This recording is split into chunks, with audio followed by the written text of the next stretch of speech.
우리 하나님 말씀 봅니다. 갈라디아서 2장 20절의 말씀입니다. 갈라디아서 2장 20절의 말씀, 제 성경책으로는 신약성경 304페이지에 있습니다. 갈라디아서 2장 20절의 말씀,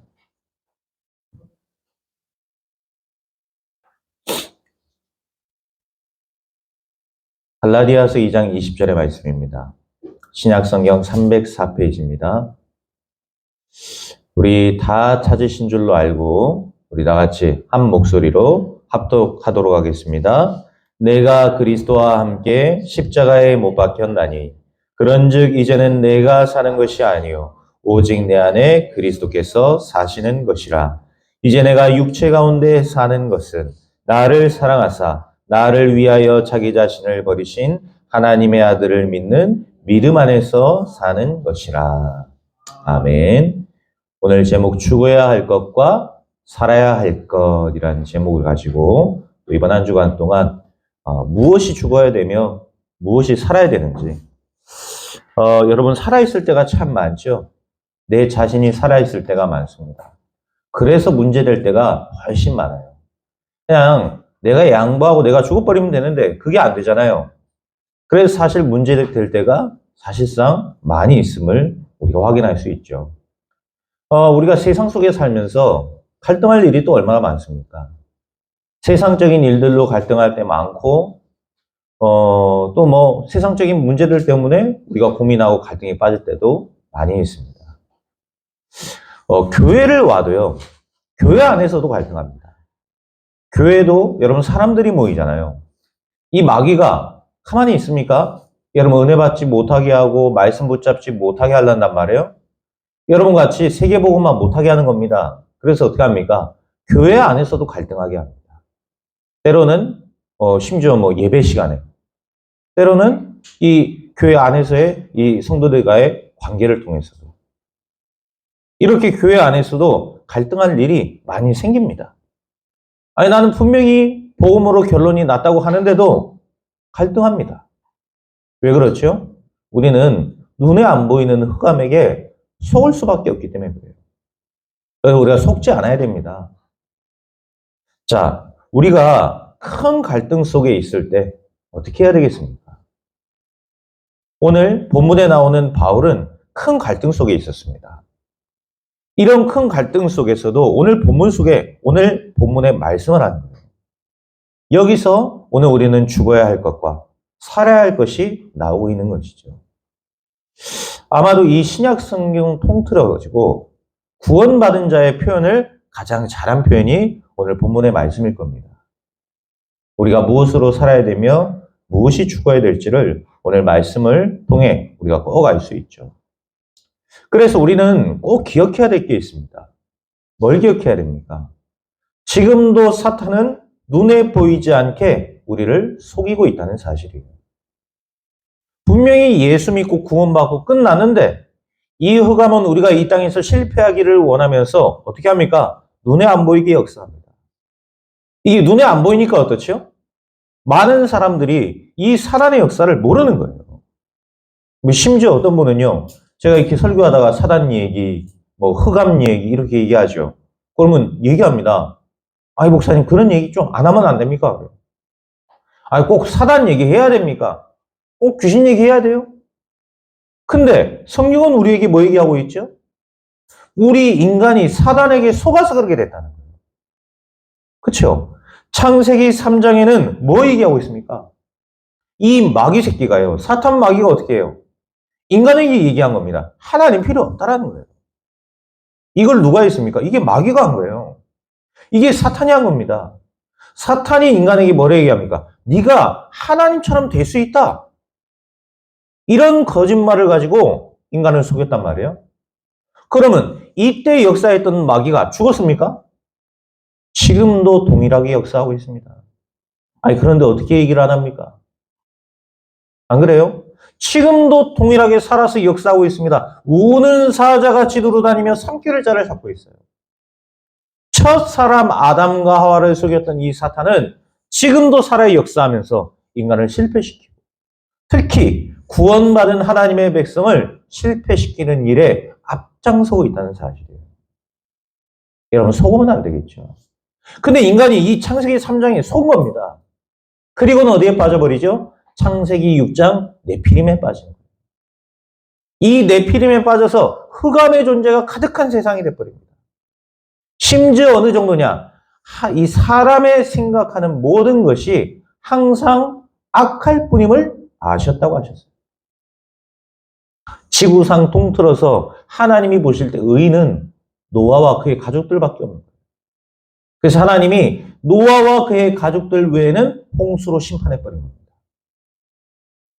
자, 그럼에도 불구하고 또 어떻게 됩니까? 창세기 11장에 보니 인간은 바벨탑 문화에 또 빠지게 됩니다. 여러분, 인간이 하나님 떠나면요, 온갖 악한 데에 다 빠질 수밖에 없는 겁니다. 그렇죠? 하나님 떠난 인간은 네피림에 빠질 수밖에 없고, 하나님 떠난 인간은 바벨탑을 쌓을 수밖에 없는 겁니다. 언젠가는 무너질 성이거든요. 이 바벨탑이 반드시 무너질 탑이란 말입니다. 그런데 지금도 이 인간의 문화는 계속되고 있는 거예요. 무너질 수밖에 없는 거를 인간은 쌓아가고 있어요. 성공이 바벨탑이 되고, 지식이 바벨탑이 되고, 이 돈이 바벨탑이 돼서, 심지어 이 바벨탑을 쌓기 위해 어떻게 합니까? 자기 가족도 죽입니다. 그 돈 때문에. 그렇죠? 여러분, 돈은 사람이 편리하게 살기 위해서 만든 것이지 돈이 우리의 모든 것 때문은 안 돼요. 근데 사람이 그 돈을 따라가 버리면 어떻게 되는 거죠? 그럼 원래 근본 취지를 잃어버리는 겁니다. 그때부터 인간은요, 물질의 노예가 되거든요. 지식은 우리에게 좋고 우리가 편리하게 살기 위해 필요한 것이지 지식이 우리의 우상이 되어버리면 안 되는 겁니다. 하나님이 우리에게 지식을 주시고 물질을 주신 것은 그것으로 우리가 편리하게 살기 위해서 만든 것이죠. 그게 모든 것이 되면 안 돼요. 그것이 하나님보다 높아지면 안 되는 것이죠. 근데 사람은 그게 모든 것인 것처럼 그걸 따라가는 겁니다. 지금도 마찬가지예요. 인간은 눈에 보이지 않는 바벨탑을 쌓아가고 있습니다. 그러니 인간은 속을 수밖에 없는 거죠. 이게 우리에게 문화로 파고든 겁니다. 그게 뭐죠? 사도행전 13장. 무슨 문화입니까? 무속문화. 어떻게 보면 똑같아요. 지금도 똑같습니다. 무속인 11명이 모여고 만든 단체가 뭡니까? 그게 바로 뉴에이지입니다. 우리 청소년들이 아무 생각 없이 듣고 있는 그 뉴에이지 문화.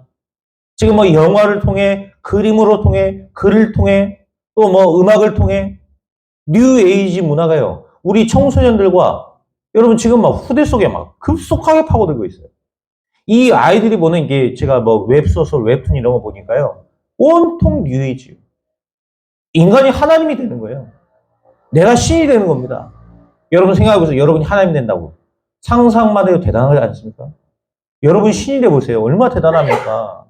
그렇잖아요. 영화들 보세요. 온통 뉴에이지 문화입니다. 이번 주에도 우리 아들 딸하고 제가 영화 보고 왔는데 완전 뉴에이지 문화예요. 인간이 신이 되는 거예요. 이런 온통 뉴에이지 문화들을 가지고 우리의 후대들 속에 문화로 완전 파고들고 있어요. 이게 누가 만들었다고요? 무속인 11명이 모여서 만든 거예요. 무속인. 사도행전 13장의 무속 문화가 이제는 어떤 수준을 넘어서서 우리 후대에게 이 시대의 문화 속에 계속해서 파고들고 있습니다. 이 창세기 3장, 6장, 11장의 문화가 이제는 사도행전 13장을 통해 16장을 통해 점수를 운동. 그리고 사도행전 19장 우상의 운동을 통해서 우리가 알게 모르게 우리 속에 계속해서 파고들고 있는 것입니다. 저 일본, 이번에 제가 갔다 왔지 않습니까? 800만 우상 섬기는 일본입니다. 여러분 800만, 숫자 800만 개가 있다는 게 아니에요. 여기서 말하는 800만이라는 뜻은 제가 일본 선교사님이 저한테 얘기해 주시더라고요. 800만이라는 뜻이 뭐냐면 셀 수 없이 많다라는 뜻이에요. 그러니까 돌아다니면요, 막 휘황찬란한 도시인데 중간에 딱 신사 있습니다. 자기 집 앞에 신사 있고 가게 앞에 신사 있고 신을 섬기는 사당이 곳곳마다 있어요. 그러면 그 안에 있으면 뭐가 있죠? 아무것도 없습니다. 여러분 신사의 특징, 그 속에 아무것도 없어요. 근데 그 안에 보이지 않게 뭐가 있는 줄 압니까? 거기 안에 보이지 않게 귀신들을 넣고 섬기는 거죠. 그게 신사입니다.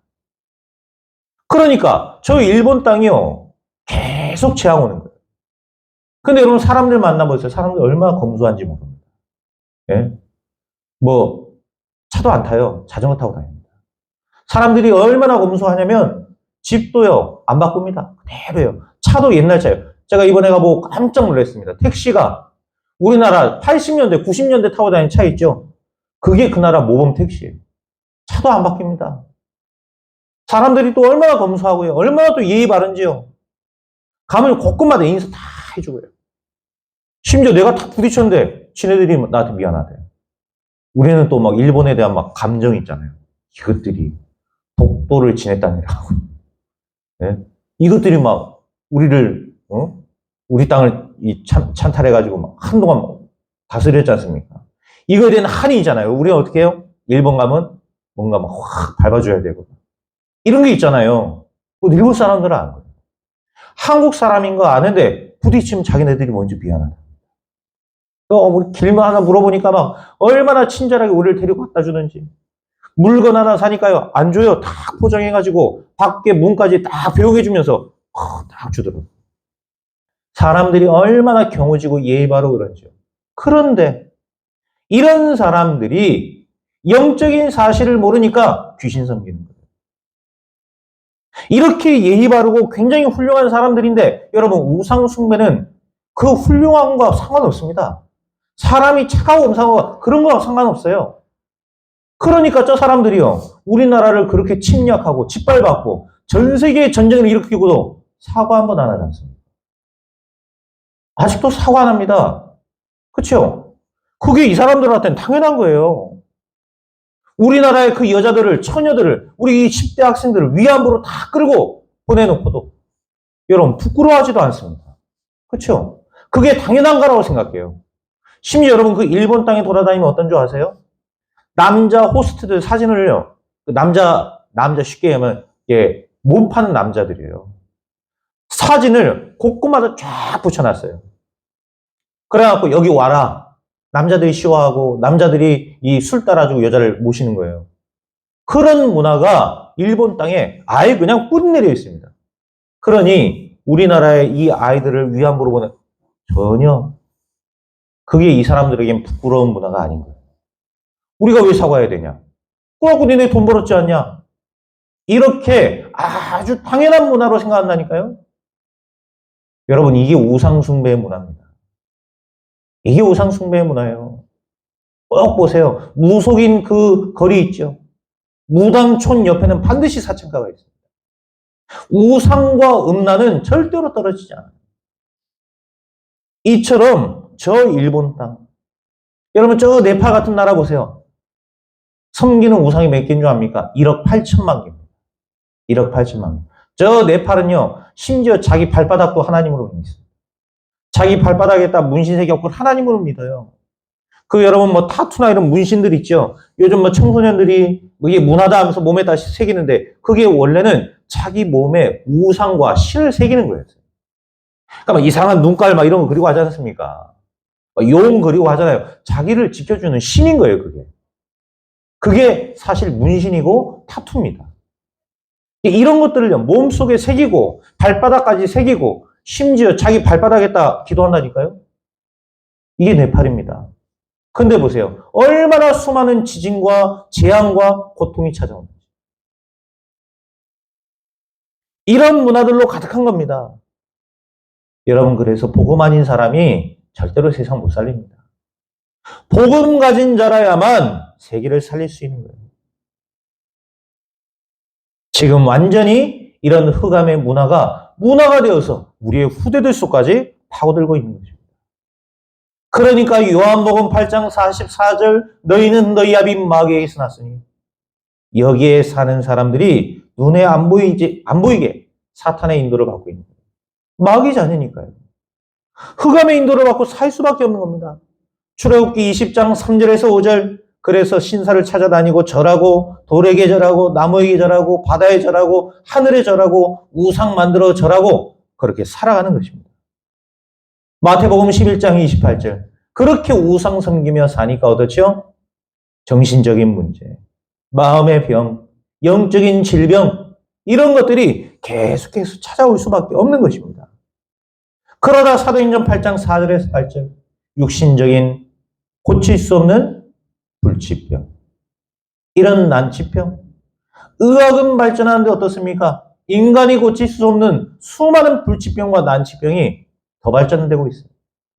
더 발견되고 있습니다. 끊임없이 이런 질병들의 문화가 인간에게 찾아오는 것입니다. 그런데 더 끔찍한 건 뭐죠? 마태복음 27장 25절. 이 흑암의 문화가 우리의 후대에게 그대로 전달된다는 거예요. 여러분, 심지어 자식들이요, 걸어가는 뒷모습 보십시오. 자기랑 똑같습니다. 우리 아들이요, 걸어가는 모습 보니까 나랑 똑같은 건 있죠. 하물며 걸음걸이도 다른데 여러분의 영적인 힘이 전달 안 되겠습니까? 전달될 수밖에 없는 거예요. 이런 영적인 문화를 여러분한테 끊지 아니하면 안 되는 겁니다. 아, 내가 뭐 나이도 다 들어갖고 이제 다 죽을 때가 되는데 이제 와서 예수 믿어갖고 뭐가 되겠냐? 모르는 말이에요. 지금 끊지 않으면 안 되는 겁니다. 나이 들어서 끊지 않으면 그 재앙과 저주가 우리의 후대에게까지 물려진. 여러분, 그래서 기도해야 됩니다. 우리가 가진 이 영적 문제가, 우리가 지금까지 살아왔던 이 사단의 전략들이 우리의 후대에게 전달되지 않도록. 그래서 우리는 복음 문화를 만들어야 되는 겁니다. 여러분, 더 큰 문제는 뭡니까? 불신자가 우리의 눈으로 볼 때 이렇게 살 수밖에 없는 불신자가 마귀의 종노릇하면서도 큰 축복을 받는 것처럼 보인다는 거예요. 우리 눈으로 볼 때, 육신적으로 볼 때 얼마나 잘 되는 것 같습니까? 근데요, 이게 바로 사탄의 전략입니다. 인간은 완전히 장악하고 있는 데다가 하나님을 믿는 사람들이 왜 저래? 불신자가 훨씬 응답받는 것처럼 보이는 거 있죠. 누굽니까? 애굽이었습니다. 애굽이라는 저 나라, 하나님도 안 믿고 우상 숭배하는데 얼마나 잘 됩니까? 저 블레셋과 아람, 얼마나 대단합니까? 그러니까 사단이 정사와 권세를 붙잡고요, 완전히 부강한 나라로 만드는 거예요.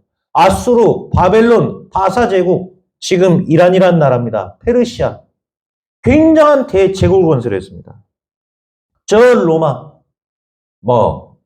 대단해도 어마어마하게 대단하니까요. 이렇게 착각을 줍니다. 근데요, 이런 대단한 제국들이 전부 어떻게 됐죠? 전부 무너졌습니다. 전부 망해버렸어요. 어마어마하게 잘 사니까 하나님 안 믿고 우상 숭배하는 나라들, 하나님 안 믿고 우상 숭배하는 사람들, 대단해 보이는 겁니다. 이게 바로 사단의 두 번째 전략이라니까요. 여러분 주변만 해도 보세요. 얼마나 우상 숭배하고 귀신 섬기는데 잘 산 사람 많습니까? 여러분, 그게 바로 속는 거예요. 그렇죠? 잠깐 있는 것 때문에 영원한 생명의 복음을 가질 수가 없다. 그럼 어떻게 되는 거예요? 여러분에게 모든 것을 다 줍니다. 그리고 네 생명만 내놔라. 여러분 주겠습니까? 내가 너에게 돈도 주고 명예도 주고 모든 거 다 줄 테니까 내 생명 내놔라. 그럼 여러분 생명 내놓겠어요? 지금 그 꼴이란 말이에요. 마귀가 여러분에게 아주 좋은 거 줍니다. 불신자들에게요, 막 육신적으로 좋은 거 줍니다. 명예 주고 물질 주고 다 줘요. 근데 뭐만 다 뺏어가죠? 그리스도의 생명만 못 얻게 하는 거예요. 그리스도의 생명만 없이 그냥 갖고 살다가 망하라는 겁니다. 여러분, 그게 뭔 필요합니까? 그렇다면. 그 물질 때문에 내가 하나님을 만나지 못한다? 그럼 그 물질은 저주입니다. 내가 가진 이 명예 때문에 내가 하나님을 만나지 못한다? 그 명예가 바로 저주고 재앙이란 말이에요. 이게 마귀가 하는 짓입니다. 사단의 세 번째 전략은 뭡니까? 감히 하나님의 백성인 성도를 공격합니다. 이게 이길 수 없다는 거 압니다. 마귀도요, 여러분을 이길 수 없다는 걸 알아요. 알면서도 성도를 공격합니다. 근데 우리가 안 당해야 되는데 눈에 안 보인단 말이에요. 그러니까 어떻죠? 우리가 알면서도 이게 마귀한테 속는 거라는 걸 알면서도 당하고 또 넘어지는 거예요. 여러분, 오늘 우리가 읽지 않았지만 11절에 보니까 어떻죠? 게바에게 책망할 일이 있었다. 이게 뭡니까? 지금 우리가 읽지 않았지만 12절에 보니까 막 할례자들에 대한 이 부분들, 이런 것들을 가지고 교회 내에 계속 갈등을 일으키는 겁니다. 이게 사람이 하는 게 아니에요. 교회 내에 갈등을 일으키고 문제를 주는 것은 반드시 사단의 역사입니다. 근데 왜 이렇게 하죠? 이렇게 복음 아닌 다른 것 붙잡는 성도들을 마귀는 공격한다는 거예요. 여러분, 율법, 하나님의 것이 맞습니다. 그런데요, 율법은 복음이 아닙니다. 그렇기 때문에 여러분이 율법과 종교에 빠지는 그 순간 사단은 반드시 공격하게 돼 있어요. 여러분, 복음 붙잡으셔야 됩니다. 우리 성도가 이 교회 안에서 복음 아닌 다른 거 할 때, 하나님의 백성이 복음 아닌 다른 거 붙잡고 다른 거를 우리가 집중하려 할 때, 사단은 반드시 그 사람에게 역사하게 되어 있습니다. 여러분이 오늘 잘 깨달아야 됩니다. 복음 아닌 것 말하면 안 됩니다. 그리고 복음 아닌 것 붙잡으면 계속 공격당합니다.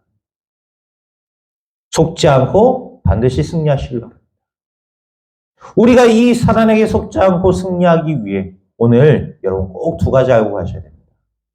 뭐 붙잡아야 됩니까? 오늘 서론 통해 우리가 다 많은 걸 얘기했지만 이게 중요한 게 아니에요. 여러분 꼭 알아야 됩니다. 이런 마귀의 속임수에, 이 사단의 장난질에 우리가 속지 않기 위해 우린 반드시 꼭 두 가지 알아야 됩니다. 뭡니까? 오늘 첫 번째입니다. 예수가 나의 그리스도 되셔야 됩니다. 너의 그리스도 되면 안 돼요. 그렇죠? 예수가 나의 그리스도 돼야 돼요. 이 말은 무슨 말입니까? 그리스도를 내가 누릴 수 있어야 됩니다. 그리스도가 어떤 분이신지를 내가 정확히 알고 붙잡아야 된다 이 말이에요. 예수가 그리스도 맞는데 그냥 그리스도가 아니에요. 예수가 나의 그리스도 돼야 돼요. 오늘 본문 뭡니까? 나는 죽고 내 안에 그리스도께서 사시는 것이다. 바울은 그리스도가 나의 그리스도가 된 겁니다. 그렇죠? 나는 죽고 내 안에 그리스도께서 사신 거예요. 오늘 여러분이 이걸 알고 예수가 내 인생 모든 문제 해결자라는 그리스도라고 붙잡는 순간 사단은 완전히 결박되는 것입니다. 여러분 믿으시기 바랍니다. 정말로 언약으로 붙잡고 믿으셔야 돼요. 창세기 3장 15절 여자의 후손이 내 머리를 상하게 할 것이요. 이 여자의 후손이 누굽니까? 우리에게 십자가의 비밀로 오신 예수 그리스도십니다. 이 언약을 붙잡은 사람들이 전부 승리했습니다. 이 창세기 3장 15절의 언약을 바라보고 이 창세기 3장 15절 때문에 산 사람들이 구약 속의 사람들이에요. 이 사람들은 그림자만 봤습니다. 오신 그리스도를 보지 못했습니다. 그러나 오실 그리스도를 바라만 봤다는 그 이유 때문에 응답받고 축복받았다는 사실. 그러면 지금도 마찬가지입니다. 여러분이 어떠한 문제와 사건 속에서도 나의 그리스도로, 나를 구원하신 그리스도로 오신 그 예수. 믿는 순간 흑암은 결박될 줄 믿습니다. 출애굽기 3장 18절에 6월절에 피언약을 붙잡은 사람에게 하나님은 출애굽의 기적을 보여주셨어요. 여러분 피 바르지 않으면 안 되는 겁니다. 9가지의 수많은 재앙이 찾아왔지만 바로의 마음은 더 완악해졌습니다. 바로는 누구죠? 사단입니다. 다른 방법으로 해방된 게 아니에요. 언제 해방됩니까? 6월절 어린 양의 피 바르는 날입니다. 그리스도 예수의 피 바르는 날입니다. 아, 예수 그리스도의 피가 나를 구원했다는 사실을 믿는 그 순간입니다. 아, 내 인생 모든 문제를 십자가에서 그리스도께서 끝내셨구나. 이것을 믿는 날입니다. 이때 해방되는 거예요. 이때 사단의 전략에서 여러분 빠져나올 수 있는 겁니다. 흑암의 권세는 무너지고 우리는 해방될 줄 믿습니다. 그리스도의 언약을 붙잡으세요. 나의 그리스도를 붙잡으시기 바랍니다. 성막과 성전의 언약을 붙잡은 다윗에게 하나님은 최고의 축복을 허락해 주셨습니다. 이 성막과 성전이 누굽니까? 바로 예수 그리스도예요. 예수 그리스도. 다윗이 실수도 많았고 잘못도 했습니다. 그런데 왜 하나님이 이 다윗을 축복하셨죠?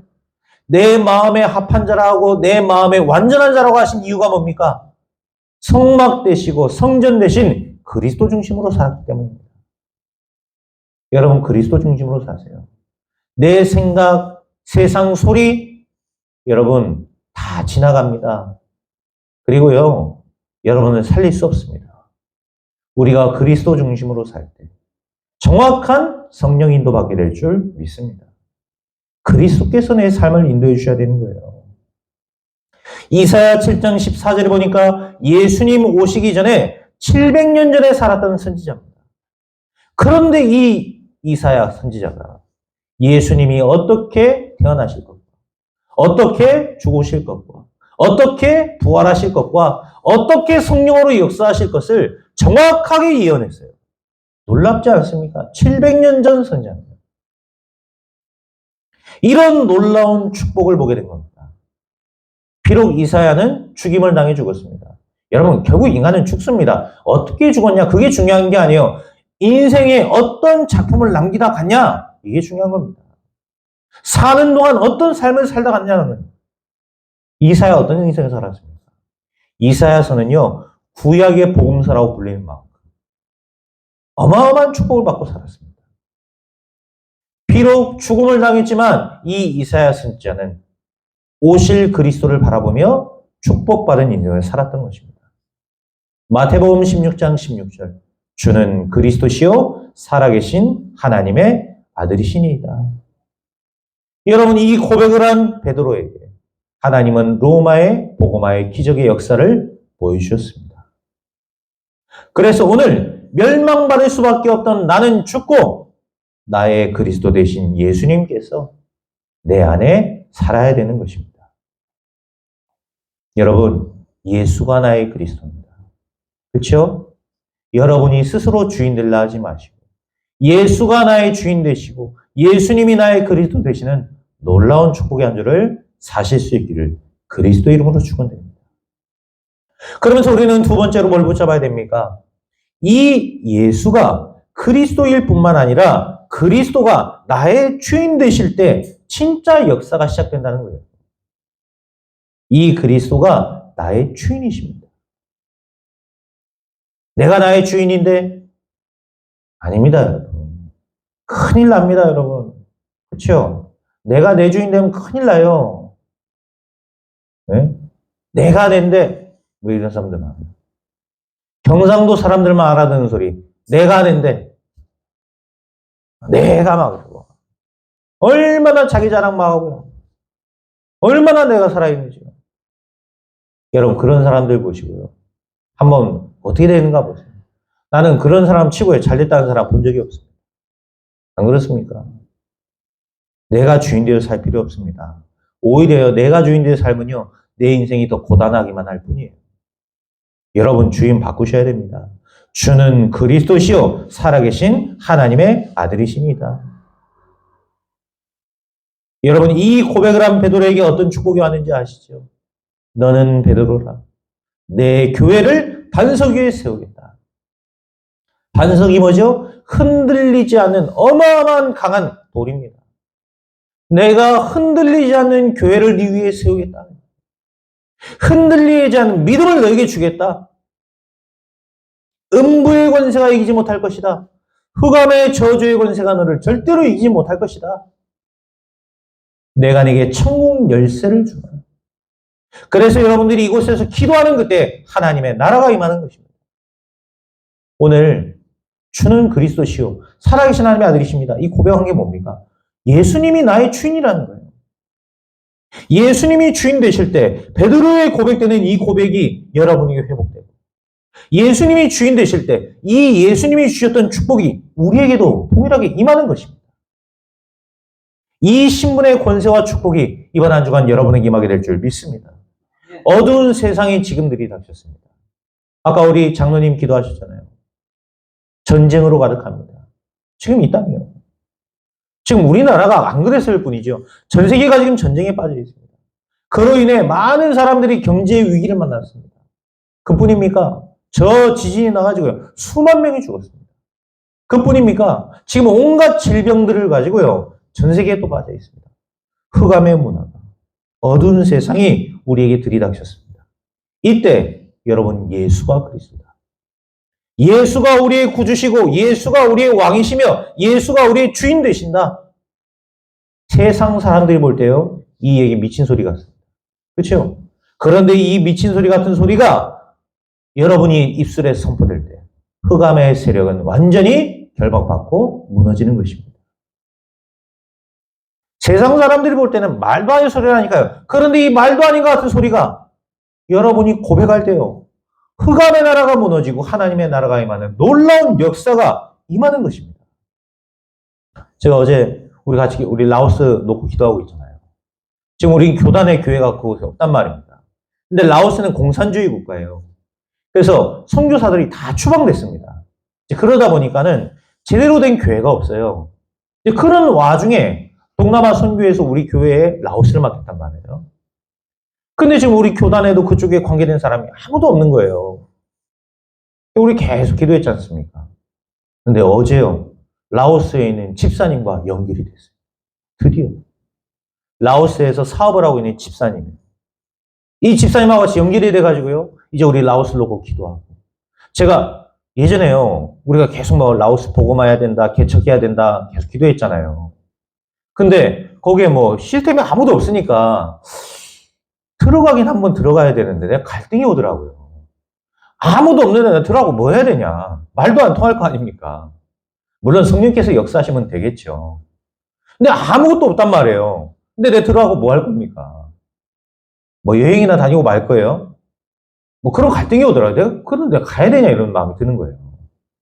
근데 어제요, 딱 그 집사님이 연결이 된 거예요. 제가요, 그분에 고백했어요. 집사님, 우리가 교회가 1년 동안 계속 지금 기도하고 있다. 그러던 중에 집사님과 내가 만나게 됐다. 라오스 복음화를 위해 우리 같이 기도하자. 우리는 그곳에 하나님 나라가 임하도록 우리 교회에서 기도하겠다. 동남아 선교팀들이 같이 기도하겠다. 그리고 내가 기도하는 중에 우리 전도팀 데리고 같이 들어가겠다. 기도해 주시라. 같이 기도하겠다. 이제 가야 될 이유가 생겼죠. 너무 감사하더라고요. 그러면서 알고 봤더니 다른 교회 또 동남아 이 선교에 모여가지고 같이 또 기도하는 팀들이 있는 거예요. 또 그 팀들하고 또 연결이 됐어요. 얼마나 감사한 일입니까? 여러분, 아무리 공산주의자들이 이 그리스도의 복음을 막고, 뭔 하나님이 주인이냐, 인민이 주인이지, 정부가 주인이지, 이런 소리 해도요, 언약 붙잡은 우리를 통해 하나님의 나라가 그 라오스 땅에 반드시 임하게 될 줄 믿습니다. 여러분, 그리스도가 주인 되셔야 됩니다. 이게 헛소리 같지만 그렇지 않습니다. 우리의 고백이 되고 우리의 기도 제목이 될 때 하나님의 나라가 임하는 놀라운 기적과 같은 일들이 우리에게 일어나게 될 줄 믿습니다. 예수님이 손님으로 있으면요, 아무 역사도 일어나지 않습니다. 요한복음 2장 11절에 보니까 가나 혼인잔치집에 예수님이 손님으로 갔어요. 근데 손님으로 갔을 때는 어떻죠? 아무 역사도 일어나지 않는 겁니다. 그런데 이 사실을 눈치챈 마리아가 예수님을 주인으로 다시 바꿔버립니다. 손님으로 있을 땐 아무런 역사가 일어나지 않아요. 그런데 예수님이 종들에게 지시하십니다. 이때 어떤 역사가 일어납니까? 물이 변하여서 포도주 되는 놀라운 역사가 일어나게 되는 것이죠. 단순히 유치하게 봐라, 예수님이 이렇게 기적 일으킬 수 있다, 이 얘기하는 게 아니에요. 여러분의 인생의 주인을 바꿀 때, 그때 아무것도 아닌 물이, 아무것도 아니었던 여러분의 인생이 여러분 포도주와 같은 맛을 내는 인생으로 변화된다는 사실이에요. 하나님은 여러분의 인생을 맛깔나는 인생으로 바꾸실 것입니다. 주인 바꾸세요. 재미없는 여러분이 주인된 인생을 살지 마시고 하나님이 주인된 인생. 그리스도가 여러분의 인생의 주인 되셔서 여러분의 인생에 정말로 맛이 있는 인생. 여러분 그런 인생 되시기를 그리스도 이름으로 축원드립니다. 그게 오늘 우리가 읽었던 갈라디아 2장 20절입니다. 그리스도가 나의 주인 됐다는 거예요. 나는 죽고 내 안의 주인이 그리스도라는 것입니다. 세상을 살아가는 동안 여러분 어려움 많을 것입니다. 정말로 기도 속에서 영적인 힘 얻고 새로 시작하시는 축복이 있길 바랍니다. 그리고 어떤 결과가 여러분 나오든지 절대 낙심하지 마세요. 낙심하지 마시고 흔들리지 마세요. 언약을 붙잡으시기 바랍니다. 이 체험을 여러분 하셔야 됩니다. 나의 과거, 나의 인생의 문제 속에 그렇게 살아가던 나는 십자가에서 죽었다. 그렇죠? 이제 내 안에 그리스도께서 사시는 것이다. 이제 나의 가정, 나의 산업 주인은 그리스도시다. 정말로 여러분 그렇게 한번 해보세요. 어떤 일이 우리에게 벌어지는지. 주인 되신 여러분이, 아니, 주인 되신 그리스도께서 여러분의 삶을 변화시키실 것입니다. 여러분 주인 아시죠? 주인. 주인이란 말은 그냥 말이 아니에요. 모든 것을 책임지시는 겁니다. 그렇죠? 주인이 모든 것 다 책임지는 겁니다.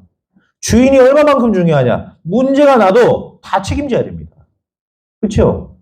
제가 아는 목사님이 저 탁구장에 가가지고 탁구 치는데 옷을 이렇게 걸어놓고 탁구 쳤단 말이에요.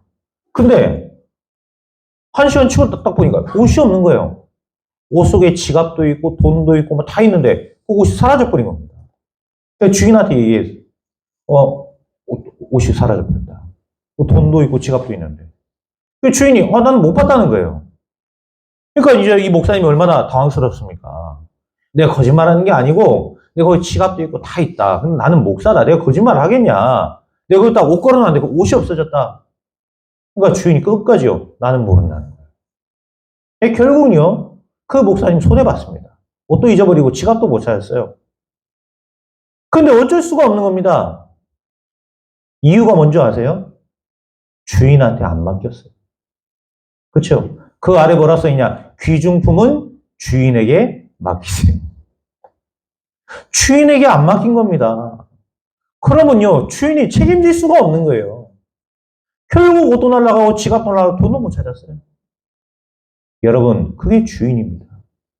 주인은 우리의 모든 걸 책임지는 중요한 단어예요. 우리가 그냥 말하는 그냥 주인이 아닙니다. 모든 것을 책임지는 게 주인입니다. 아니, 내가 주인이지. 무슨 다 내 건데 내가 주인이냐? 여러분이 주인 되는 날요. 큰일 나는 겁니다. 내가 내 인생의 주인 된다? 바로 사단에게 잡혀버립니다. 여러분이 인생의 주인 돼버리죠? 마귀에게 잡히는 가장 빠른 방법 중에 하나가 내가 내 인생의 주인으로 사는 거예요. 내가 무언 하나님이냐? 내 주먹을 믿지. 그렇게 말하고 감옥수 안 가는 놈 내가 본 적이 없습니다. 뭐가 내 인생의 주인이야? 내가 돈 많고 이거면 내가 행복한 거지. 돈 많은 사람 치고요. 내가 진짜 행복하게 사는 사람 못 봤습니다. 그런 것들이 우리의 인생의 주인이 아닙니다. 하나님이 우리의 인생의 주인. 하나님이 여러분 가정의 주인 되셔야 돼요. 그래야 여러분 가정에 하나님의 나라가 임하고 여러분 직장에 여러분 산업의 주인이 하나님 되셔야 됩니다. 그래야 여러분의 산업이 축복을 받는 것입니다. 그래서 나는 죽고 내 가정과 내 산업에 그리스도가 사시도록 여러분 승리하게 될 줄 믿습니다. 더 중요한 것은 마지막입니다. 오늘 어떤 결론 내려야 됩니까? 내 인생의 주인이요. 내가 되면 큰일 나거든요. 근데 여러분 주인 될 수 없습니다. 근데 착각해요. 내가 내 인생의 주인인 것처럼. 내가 내 인생의 주인 같으면 어떻습니까? 내 인생을 내가 마음대로 살 수 있어야 될 거 아닙니까? 안 그래요? 그게 주인이잖아요. 주인은 내 마음대로 할 수 있지 않습니까? 그러면 이 중에 100살 이하로 살 사람 없을걸요? 내가 내 인생의 주인이면 어때요?